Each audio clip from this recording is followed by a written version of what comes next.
নমস্কার। বলতে চাই আজকের পর্বে আপনাদের সবাইকে স্বাগত জানাই। আশা করি আপনারা সবাই খুব ভালো আছেন, আপনারা ভালো থাকুন, এটাই আমার প্রত্যাশা। চলুন আজকের প্রসঙ্গে যাই। স্বাধীনতা, এই শব্দটা শুনলেই আমাদের মনে কি ভেসে ওঠে বলুন তো? হয়তো খোলা আকাশে উড়ে বেড়ানো কোনো পাখি, শেকল ভাঙার গল্প, কিংবা এমন একটা জীবন যেখানে কোনো বাধা নেই। আমরা অনেকেই ভাবি যে স্বাধীনতা মানেই আমাদের যা ইচ্ছে করবে আমরা তাই করব, কেউ আমাদের আটকাতে পারবে না। আমাদের দৈনন্দিন জীবনে যা খুশি সেটা করার অধিকারকেই আমরা অনেকেই স্বাধীনতা হিসেবে ধরে নিই। মন চাইলো হয়তো রাত জেগে মুভি দেখলাম, মন চাইলো কাউকে কটু কথা বলে দিলাম, মন চাইলো ট্রাফিক সিগন্যাল ভেঙে চলে গেলাম। কিন্তু আপনি একবার ভেবে দেখুন তো, এগুলোকে কি আসলেই স্বাধীনতা বলা যায়? নাকি এগুলোর ভেতর লুকিয়ে আছে অন্য কোনো এক পরাধীনতা? আজকে আমি এই বিষয়টি নিয়েই কথা বলবো। ধরুন আপনি হাইওয়েতে গাড়ি চালাচ্ছেন, আপনার হঠাৎ মন চাইলো 200 কিলোমিটার বেগে আপনি গাড়ি চালাবেন। আপনি মনে মনে ভাবছেন যে এটা আমার গাড়ি, আমার জীবন, আমার স্বাধীনতা, আমার যেটা ইচ্ছে করবে আমি করব। আপনি এটা মনে মনে ভাবছেন, কিন্তু আপনি একবার ভাবুন তো, এই যে আপনি যা খুশি করবেন, এই যে যা ইচ্ছে সেটা করার যে প্রবণতা, এই প্রবণতা কি শুধু আপনার একার ঝুঁকি বাড়াচ্ছে, নাকি এই প্রবণতা আপনার সাথে সাথে রাস্তায় থাকা আরও 10টা মানুষের জীবনকে ঝুঁকিপূর্ণ করে তুলছে? আমাদের বর্তমান যে সময়টা চলছে, মূলত এই যে প্রবণতা আমাদের ভেতরে, যা খুশি করার, যা ইচ্ছে সেটা করব, এই প্রবণতা চারপাশে অন্য আরও মানুষের জীবনকে দুর্বিষহ করে তোলে। মূলত এই যে আমাদের খেয়াল খুশি মতো কিছু করা আমরা করতে চাই, যেটাকে আমরা খোদ খুশি বলি, এটা মূলত স্বাধীনতা নয়। আমরা মনে করছি যে যা ইচ্ছে সেটা করতে পারছি মানে এটা স্বাধীনতা। আসলে এটা স্বাধীনতা নয়। এটা হলো আমাদের নিজেদের যে প্রবৃত্তি আছে, সেই প্রবৃত্তির দাসত্ব। এটা আপনি একবার ভেবে দেখুন তো, যখন আপনার প্রচণ্ড রাগ হয় এবং আপনি রাগের মাথায় কাউকে আঘাত করে বসেন, তখন কি আপনি আসলেই স্বাধীন?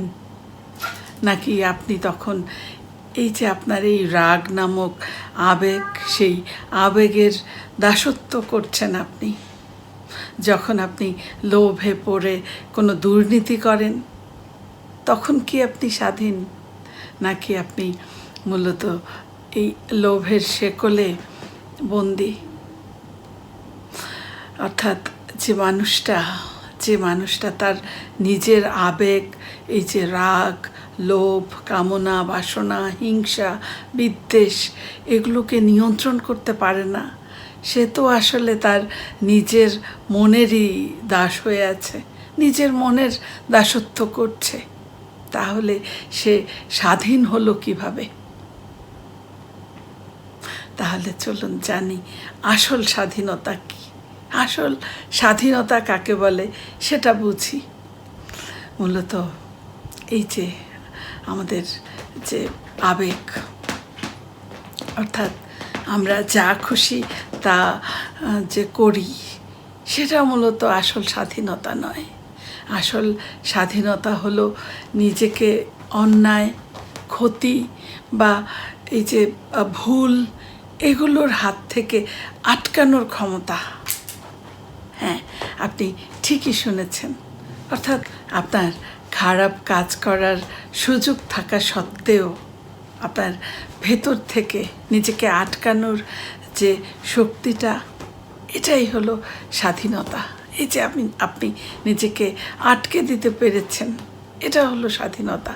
ধরুন আপনার সামনে একটা এমন সুযোগ এলো যে আপনি ছোট্ট একটা মিথ্যা কথা বললে আর্থিকভাবে অনেক লাভবান হবেন আপনি, এমন একটা সুযোগ আসলো আপনার, এবং আপনি বুঝতে পারছেন যে এই মিথ্যে কথাটা বললে কেউ জানবে না, কেউ দেখতেও পাবে না। আপনার ভেতর থেকে লোভ আপনাকে বলল, করে ফেলো, কেউ তো আর দেখছে না।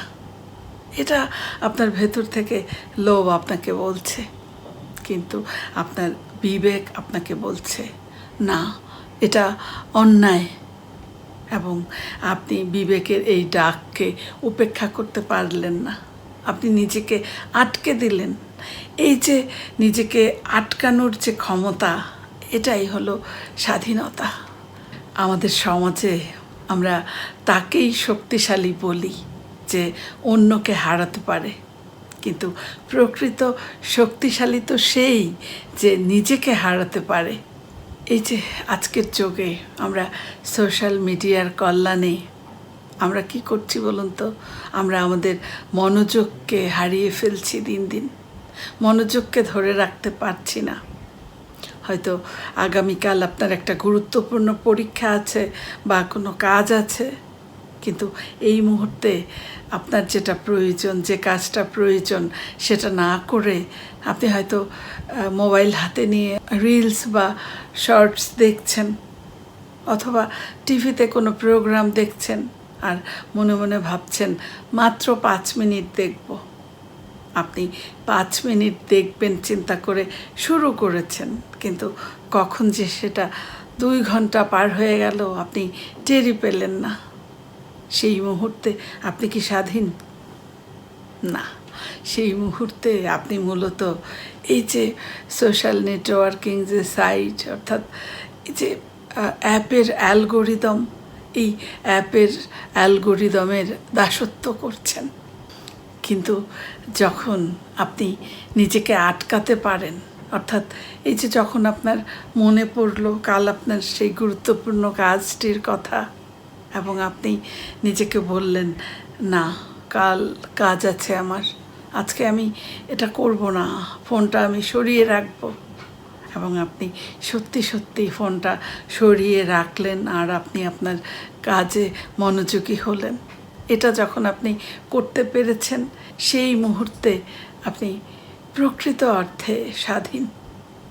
আমাদের যে ক্ষতিকর অভ্যাসগুলো আছে সেগুলোকে বদলানো, রাগের মাথায় চুপ থাকা, তারপর অন্যায়ের সুযোগ থাকা সত্ত্বেও সৎ থাকা, এই যে যে মুহূর্তগুলো, এগুলোই হলো মূলত চূড়ান্ত স্বাধীনতার লক্ষণ।